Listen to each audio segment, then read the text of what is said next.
Good morning students, welcome to your 12th English class.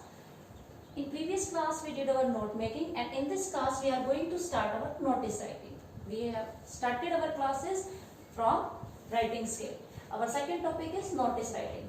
It will be of 4 marks in your board exam and the marks will go 2 for content, 1 for format and 1 for expression. What is content? जो इसमें हम लिखेंगे विषय वस्तु that will be of content. जो भी हम अपना मैटर डालेंगे. Format means method. Method we will adopt for writing will be called format. And expression. Expression means मतलब कितना अच्छा हम उसको एक्सप्रेस करेंगे, कितनी अच्छी तरह से हम उसको लिख पाएंगे, कितना प्रॉपर वे हम उसको लेंगे एक्सप्रेस करने में, अपनी बात को बताने में. That will take your 1 mark.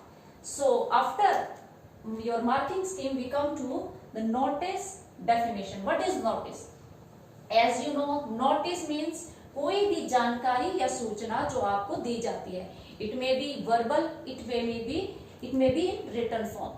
But here we are discussing about the written information that is called notice.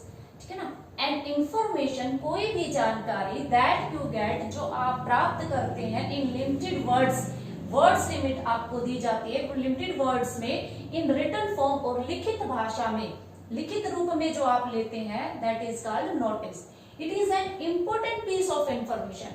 इसमें बहुत महत्वपूर्ण जानकारी दी जाती है. इसमें क्या लिखते हैं कि बट नोटिस क्या होता है, नोटिस राइटिंग कि भाई एक इंफॉर्मेशन जो लिमिटेड वर्ड्स में और रिटन फॉर्म में और काफी इंपॉर्टेंट उसमें मैटर हो.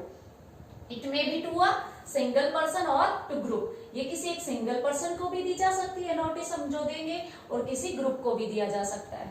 ठीक है ना? तो अब नोटिस के हमारे क्या है, हमने लिख दिया कि भाई किस किस के बारे में हो सकता है नोटिस.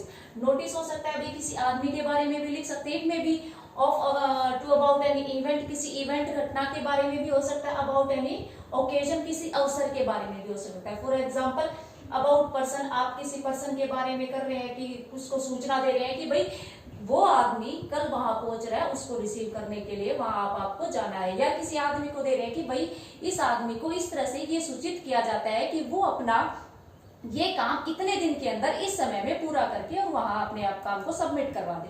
तो ये हो गया कि एक पर्सनल किसी पर्सन को नोटिस दिया जा रहा है. Second about any event. Event जैसा कि आपको पता है कि आपके स्कूल में इवेंट्स होते हैं कि भाई आपका कोई एनुअल फंक्शन हो रहा है, आपका कोई टीचर्स डे सेलिब्रेशन हो रहा है, आपका कोई और इवेंट स्पोर्ट्स मीट आपकी हो रही है. तो आप एक नोटिस मतलब क्या है कि नोटिस डिलीवर करेंगे आप अपने स्कूल में के नोटिस बोर्ड पे कि भाई it is inform to all the students that our school is going to organise an event about sports meet. ठीक है ना? तो वो क्या हो गया किसी भी इवेंट के बारे में. ठीक है ना? Our school is going to celebrate Diwali function, our school is going to celebrate annual function, sports meet, anything you can include that will become in event. About occasion, कोई भी अवसर किसी भी चीज के बारे में कि on the occasion of silver jubilee of our school we are going to make a gathering, हम कोई गैदरिंग करने जा रहे हैं. तो कोई भी मतलब क्या है कि आप किसी भी चीज के, किसी पर्सन के बारे में, इवेंट के बारे में, ओकेजन के बारे में, कोई भी इसके बारे में नोटिस हो सकता है. ठीक है ना?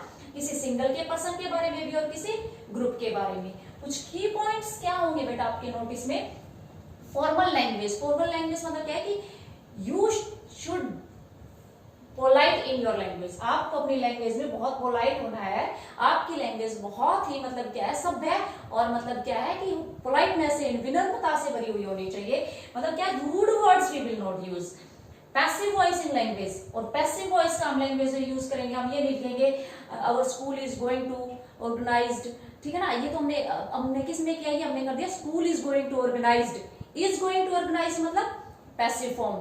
है ना? यू आर इन्फॉर्म्ड, आपको सूचित किया था. ये नहीं कि I am informing you. We will not use this line I am informing you. I will use you are informed या it is informed, not I not you. ठीक है ना?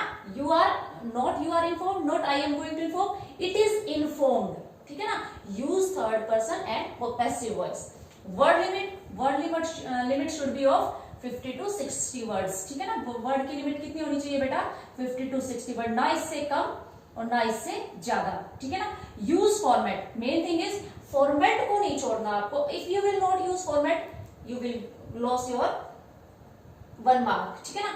Give proper difference between date of notice and last date. Second thing है, मान लो आज आप notice लिख रहे हैं, ठीक है ना, आप आज नोटिस लिख रहे हैं कि भाई आज मैं ये नोटिस लिख रहा हूं कि आपको आज ये सूचित किया जाता है कि ये काम करना है। तो आप क्या करोगे, एक तो आज की जो डेट डालोगे यहाँ, ठीक है ना, कि भाई ये नोटिस आज लिखा गया है। सेकंड क्या करोगे, भाई इतने दिन तक पूरे हो जाना चाहिए, तो एक प्रॉपर गैप देना है। ऐसा नहीं कि भाई आज आपने नोटिस की डाल लिखा है, बैक डेट लिख दी या अगले दिन की लिख दी। आप इवेंट को देख के डेट का प्रॉपर गैप दीजिए उसको कि भाई आज ये मैं डेट में नोटिस लिख रहा हूँ, इसके 5 दिन बाद, 10 दिन बाद, 15 दिन बाद, जो भी सूटेबल डेट आपको लगे वो एक सूटेबल गैप देके आपको वो डेट मेंशन करनी है। कई बच्चे इसमें गड़बड़ करते हैं डेट लिखने में, उस चीज को बड़ा ध्यान रखना है। यूज थर्ड पर्सन, ऐसा कि मैंने बताया आई और वी, यू हम यूज नहीं करेंगे, we will use third person. और फॉर्मेट क्या होगा, अब ये देखिए बेटा, ये आपका फॉर्मेट होगा नोटिस का कि आप यहाँ क्या लिखेंगे, नेम ऑफ स्कूल या ऑर्गेनाइजेशन या इंस्टीट्यूट। अगर स्कूल का नाम दे रखा है तो लिख दो, नहीं तो क्या लिख दोगे, XYZ स्कूल, ठीक है ना।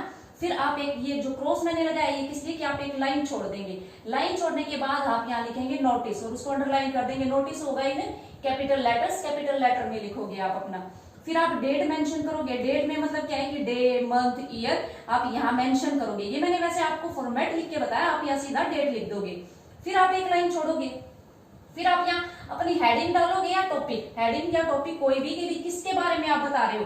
आप स्पोर्ट्स मीट के बारे में बता रहे हो, आप एनुअल फंक्शन के बारे में, जो भी आपकी चीज है टॉपिक आपका, वो यहाँ लिख दो, ठीक है ना। फिर आप यहाँ अपनी बॉडी लिखिए, अपना कंटेंट लिखिए, फिर आप यहाँ सिग्नेचर कीजिए और आप किस पोस्ट पे या किस डेस्टिनेशन उस पे हो आप वो बताइए डेस्टिनेशन अपनी, कि भाई मैं हेड बॉय हूँ। अगर स्कूल में है तो आप हेड बॉय है या हेड गर्ल है, या किसी आप है अगर किसी पोस्ट पे है कि भाई आप वाइस चांसलर है किसी कंपनी के CEO है, तो वो वहां लिख लीजिए, क्योंकि कोई भी भेज सकता है इस नोटिस को, ठीक है ना।